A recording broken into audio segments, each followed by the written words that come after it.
বাংলাদেশে ফিরে আসবেন সাবেক প্রধানমন্ত্রী শেখ হাসিনা। অংশ নেবেন নির্বাচনে, বলেছেন তার ছেলে সজীব ওয়াজেদ জয়।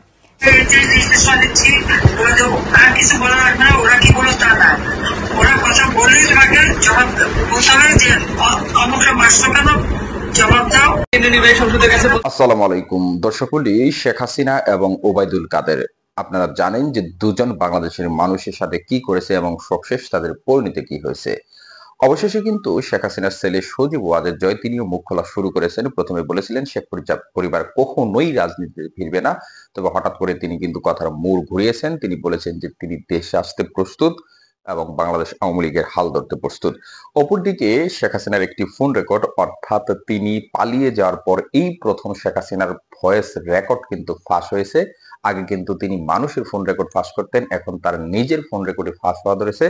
সেই ফাঁসকৃত ফোন রেকর্ড সহ তিনি নির্বাচনে অংশগ্রহণ করবেন এবং আওয়ামী লীগ যে সামনে নির্বাচন হবে সেটাতে অংশগ্রহণ করার জন্য বদ্ধপরিকর। ইতিমধ্যে রাস্তায় তারা নামা শুরু করেছে। এই সম্পর্কিত আমাদের হাতে কয়েকটি প্রতিবেদন রয়েছে, সেইগুলো একটু দেখে আসুন। বিশেষ করে শেখ হাসিনার ভাইরাল সেই ফোন রেকর্ডটি, দেশ থেকে পালিয়ে যাওয়ার পর প্রথম ফোন রেকর্ড, সেটি একটু শুনে আসুন। বাংলাদেশে ফিরে আসবেন সাবেক প্রধানমন্ত্রী শেখ হাসিনা। অংশ নেবেন নির্বাচনে, বলেছেন তার ছেলে সজীব ওয়াজেদ জয়।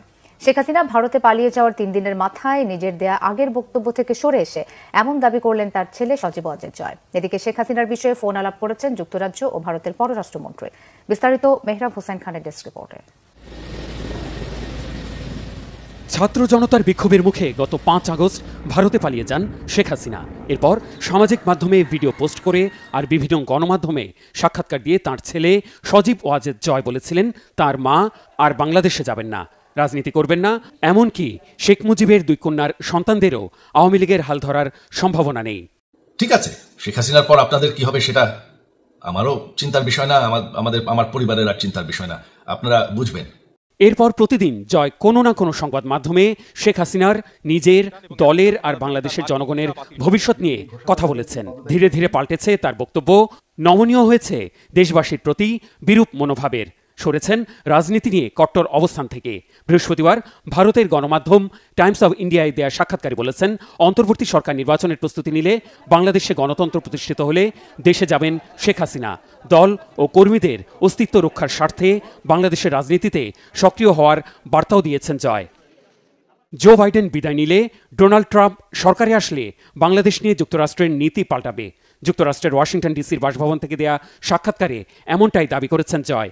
বলেন অন্য কোনো দেশে আশ্রয়ের কোনো পরিকল্পনা নেই শেখ হাসিনার। এদিকে আশ্রয়ের আবেদনের জেরে যুক্তরাজ্যের পররাষ্ট্রমন্ত্রী ডেভিড ল্যামি ফোন আলাপ করেছেন ভারতের পররাষ্ট্রমন্ত্রী এস জয়শঙ্করের সাথে। এটি নিজের সামাজিক মাধ্যমে জানিয়েছেন ভারতের পররাষ্ট্রমন্ত্রী। ভারতের পররাষ্ট্র মন্ত্রণালয়ের বৃহস্পতিবারের ব্রিফিংয়েও উঠে আসে এই বিষয়টি। শেখ হাসিনার পরিকল্পনা কি সে বিষয়ে আমাদের কাছে কোনো খবর নেই। তিনি কি করবেন তাকে ঠিক করতে হবে। তার পরিকল্পনার বিষয়ে আমার মন্তব্য করা ঠিক হবে না। ওই সংবাদ সম্মেলনে জানানো হয় শেখ হাসিনা এবং বাংলাদেশের উন্নয়নের বিষয়ে আলোচনা হয়েছে। এর বাইরে শেখ হাসিনাকে নিয়ে 2 পররাষ্ট্রমন্ত্রীর ফোনালাপের বিষয়ে বিস্তারিত কিছু জানানো হয়নি।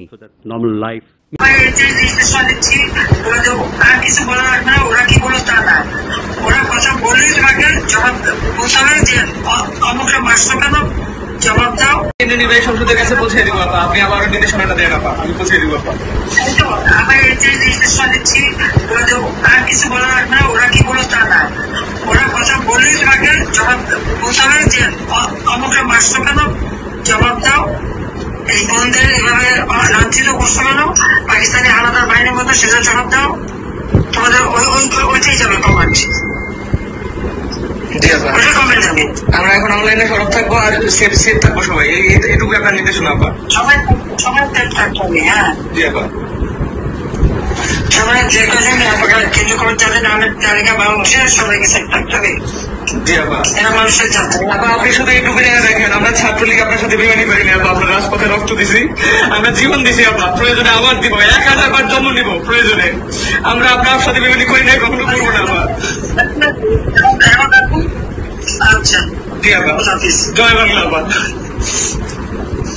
সম্মানিত উপদেষ্টা মহোদয়, আপনি জানেন যে হচ্ছে যে আপনার এই বয়সে এরকম একটা দায়িত্ব আপনার কাছে এসে পড়েছে, যেটার জন্য আমরা যাচ্ছিলাম। আমরা চাইছি যে সব বয়সের অন্তর্ভুক্তি থাকুক একটি ব্যবস্থায়।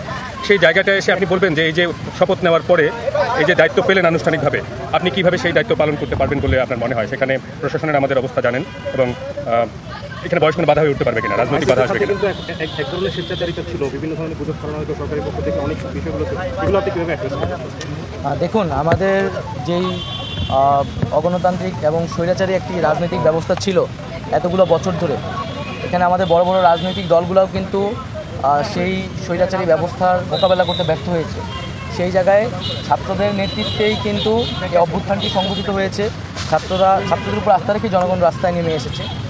ছাত্ররা যখন সরকারে এসেছে এবং রাষ্ট্রের সংস্কারের জন্য কথা বলছে, আমরা মনে করি জনগণও সেই জায়গা থেকে এই তরুণ ছাত্রদের উপরে আস্থা রাখবেন। এবং এখানে আমরা অভিজ্ঞ এবং দক্ষ ব্যক্তিদেরকে মনোনীত করেছি আমাদের এই উপদেষ্টা প্যানেলে। একই সাথে আমরা মনে করেছি পুরো বিষয়টিকে পর্যবেক্ষণ এবং তদারকির জন্য ছাত্রদের ভয়েস থাকার জন্য ছাত্রদের জায়গা থেকেও উপদেষ্টা প্রয়োজন।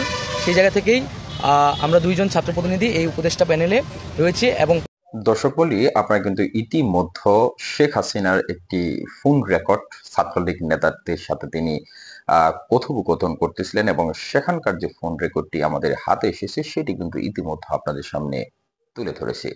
দর্শক মন্ডলী, আপনারা জানেন যে শেখ হাসিনার ছেলে সজীব ওয়াজেদ জয় যেদিন শেখ হাসিনা পালিয়ে যান, সেদিনই কিন্তু একটা ভিডিও বার্তায় বলেছিলেন যে শেখ হাসিনা এবং বঙ্গবন্ধু পরিবার রাজনীতিতে সহসায় ফিরছে না। কিন্তু 24 ঘন্টা যেতে না যেতেই তিনি কিন্তু প্রতিনিয়ত বিভিন্ন মিডিয়ার সাথে কথা বলার সময় স্পষ্ট বলতেছেন যে তারা প্রস্তুত, বিশেষ করে তিনি প্রস্তুত, এবং শেখ হাসিনা অতি শীঘ্রই দেশে ফিরে আসবে, তিনি রাজনীতিতে ফেরত আসবেন। এক কথায় বলতে গেলে তিনি একটা কথা প্রথমে বলেছিলেন যে বাংলাদেশে যে আওয়ামী লীগের কর্মী সমর্থক রয়েছে তাদের দায়িত্ব আওয়ামী লীগ এবং বঙ্গবন্ধু পরিবার তথা শেখ হাসিনা পরিবার কোনোভাবেই গ্রহণ করবে না। তবে যখন এই বাংলাদেশে এই পরিস্থিতি তৈরি হলো, বিশেষ করে অন্তর্বর্তীকালীন সরকার গঠন করা হলো, ঠিক তার আগ মুহূর্তে বলতেছে যে আওয়ামী লীগেরও কিন্তু এখানে অংশগ্রহণ করা উচিত, এবং গণতন্ত্র বাংলাদেশে পুনঃপ্রতিষ্ঠা হলেই শেখ হাসিনা বাংলাদেশে ফেরত আসবে, এবং তিনি বাংলাদেশের যে আওয়ামী লীগ দলটি রয়েছে সেটির হাল ধরতে তিনি প্রস্তুত। এই ধরনের তথ্য কিন্তু তিনি জানিয়েছেন। তার পাশাপাশি আরেকটি বিষয় উল্লেখযোগ্য যে আপনারা জানেন যে গোপালগঞ্জ এবং হবিগঞ্জে কিন্তু গত 2 দিন থেকেই শপথ গ্রহণ করা হচ্ছে শেখ হাসিনাকে দ্রুত সময়ের মধ্যে বাংলাদেশে ফেরত আনার জন্য।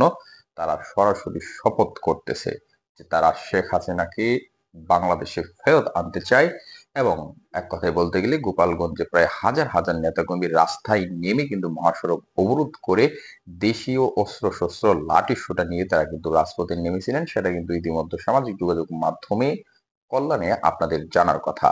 এই যে সার্বিকভাবে বিষয়গুলো এবং ভিডিওতে যে তথ্যগুলো আপনারা জানতে পেরেছেন প্রতিবেদন আকারে কল রেকর্ডের মাধ্যমে ছাত্রলীগের নেতাকর্মীরা কি বলতেছে যে একবার নয় বারবার বললেও আপনার কথাই আমরা শুনবো, আপনার জন্য আমরা বারংবার জন্মাবো। দর্শক মণ্ডলী, এই বিষয়গুলোকে আপনারা কিভাবে দেখছেন সেটি অবশ্যই কমেন্ট বক্সে লিখে জানাবেন। তার পাশাপাশি আপনাদের প্রতি একটি বিনীত রিকোয়েস্ট করবো, সেটি হলো পরবর্তী আপডেট পেতে আপনারা এখন পর্যন্ত যারা আমাদের এই চ্যানেলটিকে সাবস্ক্রাইব করেননি, চ্যানেলটিকে সাবস্ক্রাইব করে বেল আইকনটি বাজিয়ে সাথে থাকবেন। আসসালামু আলাইকুম।